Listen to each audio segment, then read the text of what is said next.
अरे तो यार ध्यान दो, देखिए तो आप बताओ, अब तुम लोग के दिमाग में सिर्फ एक ही क्वेश्चन क्रिएट हो रहा है। अरे अब यहाँ ध्यान दो, अब तुम लोग के दिमाग में सिर्फ एक ही बात आ रहा है कि सर इलेक्ट्रॉन का एमिशन करें। अरे यहाँ खोपड़ी लगा कि अगर इलेक्ट्रॉन का एमिशन होगा तो इसका मेथड क्या, किस मेथड के द्वारा, किस प्रोसेस के द्वारा हम लोग इलेक्ट्रॉन का एमिशन कर सकते हैं। कितना मेथड है जानते हो? हम लोग जो जानने वाले हैं 3 मेथड से हम लोग इलेक्ट्रॉन का एमिशन, कितना मेथड से 3। बिल्कुल याद रखना, देख लीजिए मेथड ऑफ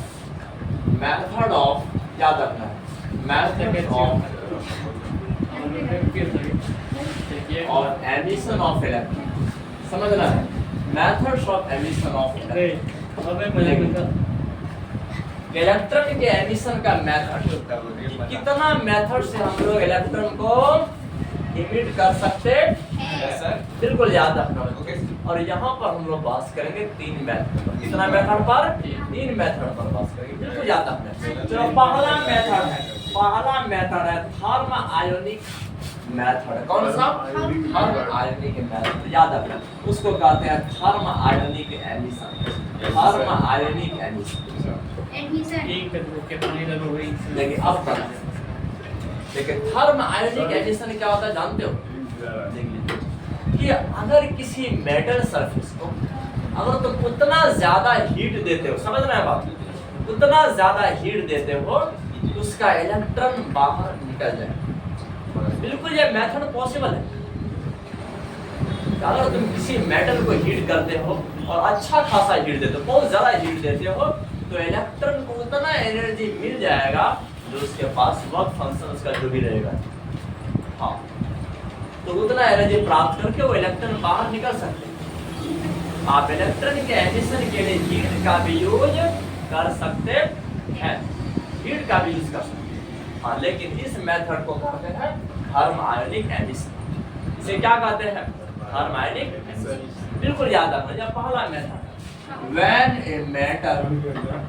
a metal याद रखना है, when a metal is heated, when a metal is heated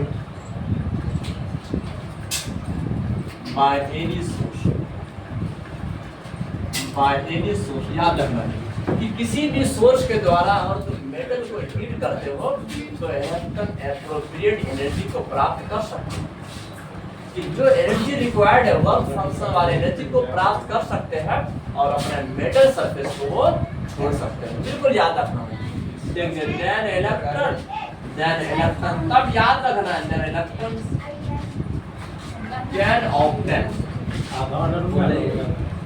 the electrons can obtain sufficient energy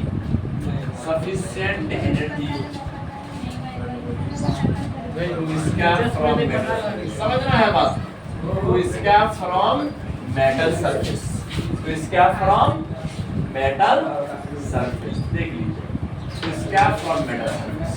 अगर किसी मेटल को तुम हीट करते हो तो इलेक्ट्रॉन सफिशिएंट एनर्जी, जो उसके लिए युक्त एनर्जी होगा उसको वो प्राप्त कर सकता है और अपने आप को इमिट कर सकता है मेटल से, हाँ। लेकिन इस मेथड को क्या बोलेंगे? Thermionic emission. इसे कहते हैं थर्म आयोनिक एमिशन। जिसको याद रखना है दिस इज नोन एज, इसे जाना जाता है थर्म आयोनिक एमिशन के नाम से। इसे जाना जाता है थर्म आयोनिक एमिशन के नाम से, याद रखना है। यह पहला।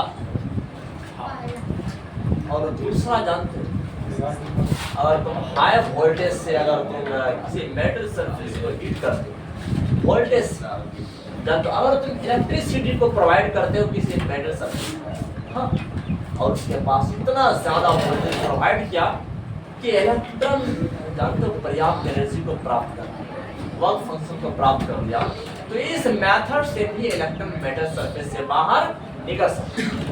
लेकिन अब इलेक्ट्रिक फील्ड जो आप प्रोवाइड किए इलेक्ट्रॉन के एमिशन के लिए, इसे कहते हैं फील्ड एमिशन। क्या कहते हैं? Field emission. यह दूसरा मेथड है जिसे कहते हैं field emission.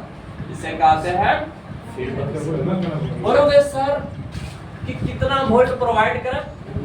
Approx 10 to the power 8 volt per metre. 1 metre में 10 टू द पावर 8 वोल्ट। सोच लीजिए क्या बच्चे तुम लोग को कम लग रहा है? इतना वोल्ट प्रति मीटर अगर तुम प्रोवाइड करोगे किसी भी मेटल को, उसके अंदर जो इलेक्ट्रॉन होगा वो सफिशिएंट एनर्जी को प्राप्त कर लेगा और मेटल सरफेस से बाहर निकल जाएगा। लेकिन इस मेथड को कहते हैं फील्ड एमिशन। याद रखना है, देख लीजिए। हाँ बिल्कुल याद रखना है। when strong electric field Good. 10 to the power 8 volt per meter applied to a metal surface। याद रखना है, applied to a metal surface। अगर तुम metal surface को याद रखना है, अगर तुम metal surface को अगर 10 to the power 8 volt per metre apply करते हो तो इससे भी इलेक्ट्रॉन सफिशिएंट एनर्जी को प्राप्त कर सकता है और वो अपने मेटल सरफेस से बाहर निकल सकता है। तो इस मेथड को क्या बोलेंगे? Field emission. याद रखना है, देखिए। देन सब याद रखना है, देखिए। Electron emission can be possible. Then electron emission can be possible. इससे भी पॉसिबल हो सकता है। इट इज नॉन एज, लेकिन इसे क्या कहते हैं? फील्ड एमिशन कहते हैं। It is known as field emission. याद रखना बच्चों, इसे कहते हैं फील्ड एमिशन कहते हैं। क्या कहते हैं? इसे फील्ड एमिशन कहते हैं। अब तीसरा मेथड है फोटो इलेक्ट्रिक एमिशन। क्या है? फोटो इलेक्ट्रिक एमिशन, तीसरा मेथड।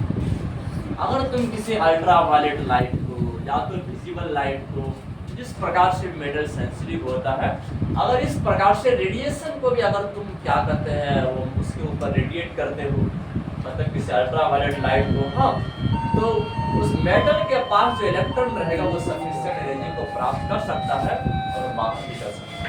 हम लोग का पूरा चैप्टर सिर्फ इसी पर चलने वाला है, फोटो इलेक्ट्रिक एमिशन। हाँ, और हमारा आइंस्टाइन चाचा भी जानते इस मेथड के लिए जाने जाते हैं फोटो इलेक्ट्रिक एमिशन के नाम से। इस बात को समझना है और जानना है, देख लीजिए। चलो, फोटो इलेक्ट्रिक एमिशन। ये फोटो का मतलब क्या होता है जानते हैं? सनलाइट। क्या होता है? Sunlight. Photo electric emission, photoelectric emission, बिल्कुल ये तीसरा मेथड है। एग्जाम में जैक बोर्ड वाला कभी कभार इन मेथड को पूछते हैं कि by how many methods you can emit photo electron, या तो फिर क्या करें you can emit free electron. तुम कितने मेथड से इलेक्ट्रॉन को एमिट कर सकते हो? आपको मिनिमम 3 मेथड को एक्सप्लेन करना पड़ेगा। अगर 4 नंबर या 5 नंबर करना समझ रहा है? Photo electric emission, when radiation of sufficient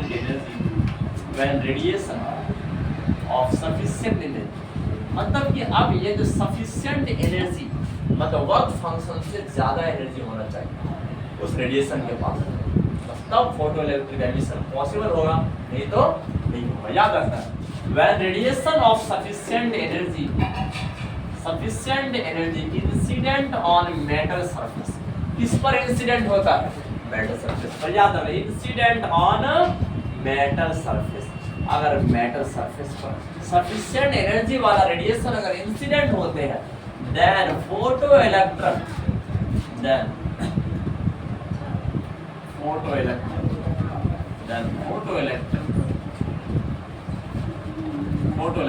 can be emitted. तो समझना है, इस मेथड से भी तुम एमिट कर सकते हो, हाँ, लेकिन इस मेथड को क्या बोलेंगे?